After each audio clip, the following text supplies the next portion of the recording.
What is up, people? The fans of Silksong can be an annoying group, but they can also be extremely creative. The one thing we all share in common is a love for the design of Hollow Knight, one of the greatest games ever made. Part of the fandom has turned toxic, another part insane, and we have more than a few attempts of people trying to make their own Silksong, such as the Game Boy Advance version and the entire playable demo. The modding community for Hollow Knight is more active and ambitious than ever, with entire new areas and bosses being worked on as we speak. The Crowsworn team is making amazing progress, and Haiku the Robot has released to extremely positive reception. As the wait for Silksong continues, you may be surprised to learn that some of the more well-established community members are actually working on their own Hollow Knight-inspired games. If you have played Hollow Knight, then you most likely know about Meatbag, the lore guy. Now, I have featured this famous person on the channel before, but since then Meatbag has announced that he and a group of friends have formed a studio named Meatbag Studios, organic meat bags such as yourself, and are now working on a new 2D action platformer called Titan Zero.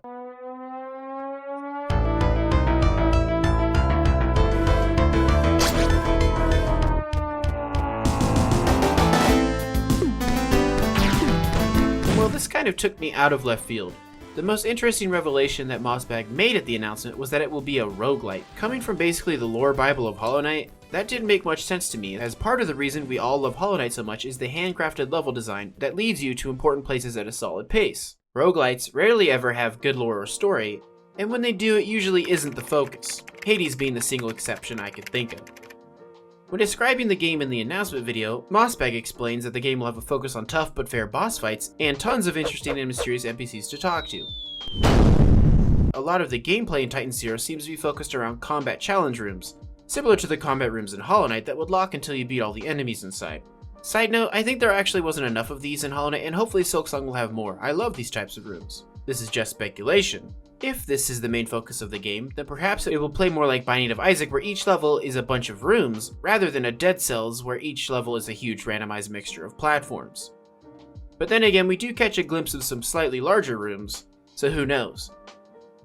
My guess is we will meet NPCs at certain intervals of our travels, and then they will alternate between hanging out at the home base and heading out to new locations as we unlock them. The story seems interesting so far as well, being set in a dystopian world where an overfunded police force has begun locking everyone up, and you and up to one other player break out of prison and have to uncover the truth about what's going on. No. Interesting to note, it seems you will spend some time both in and out of your Titan suit. I wonder if it's damage based or if it's something you can opt out of using for a certain benefit. There isn't a lot to go off of, but we can see at certain points one player has a Titan suit and the other does not. The combat seems to be very bullet hell, which I enjoy a good dose of. And while most roguelikes tend to have like 8 total bosses that you fight over and over, one of my main issues with roguelikes in general, it seems Meatbag Studios is going the Binding of Isaac route of having a ton of unique boss fights to challenge the player. I am actually extremely excited for this game, and the best part is they will be hosting a Kickstarter soon. If you didn't know, Kickstarter is a great way to help support indie devs in their indie endeavors. I'm so sorry. Think of it as pre-ordering a game, but actually getting worthwhile rewards and perks for doing so. This is one project that I will without a doubt be backing on Kickstarter, so please join me in at least following the project, as even something as simple as a click will help by boosting its visibility with no cost to yourself. God, that whole segment really sounded sponsored, but I swear I don't think they even know who I am. Another community member, and actually a kind of member of Team Cherry, the giant troll Greg, is also working on their own game, Rock's Odyssey. This one is probably the closest to Hollow Knight in terms of gameplay, but even then, it mixes it up with a more combo-based combat system. Being a tester, Greg probably has intimate knowledge of boss design, and has stated in the past how much he loves Godhome and such. So I have really high hopes that the boss fights and combat in this game will reach the same highs, and hopefully highers, of its inspiration. The art style has a nice hand-drawn aesthetic that feels a little more comic book or Cartoon Network, which I like. And it all seems very high-tech with lots of neon and lightsabers. Although given the presence of both Romans and furries, as well as a massive DL-44 blaster pistol, I honestly have no idea what the f*** is happening here.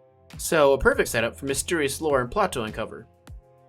The setting is post-apocalyptic, and Rock is a young junk collector who finds an artifact that gives him mysterious powers, and lightsabers. I would be lying if I said combo-based combat is my favorite, as I tend to find games with these systems usually design the enemies to be more passive punching bags to style on, rather than real threats. But I have hopes that Rock's Odyssey will flip the formula, kind of like how Doom Eternal and Ultra Kill have. We don't know much else about Rock's Odyssey yet, but it will be coming to Kickstarter at some point this year. Just go ahead and pay me, Kickstarter. I need a new game project. If you want to know more, then follow the project, and be sure I will be covering both these games in more detail as we learn more about them. It's almost insane how we are finally hitting the golden age of this type of game, starting with Haiku the Robot releasing, and soon with a huge list of games to follow. My goal right now is to bring as many of these types of skill-based action and exploration games to your attention as I can, because these are the games that I love the most, and the more popular they become, the more I get to play. Yes, I am only on YouTube for selfish reasons.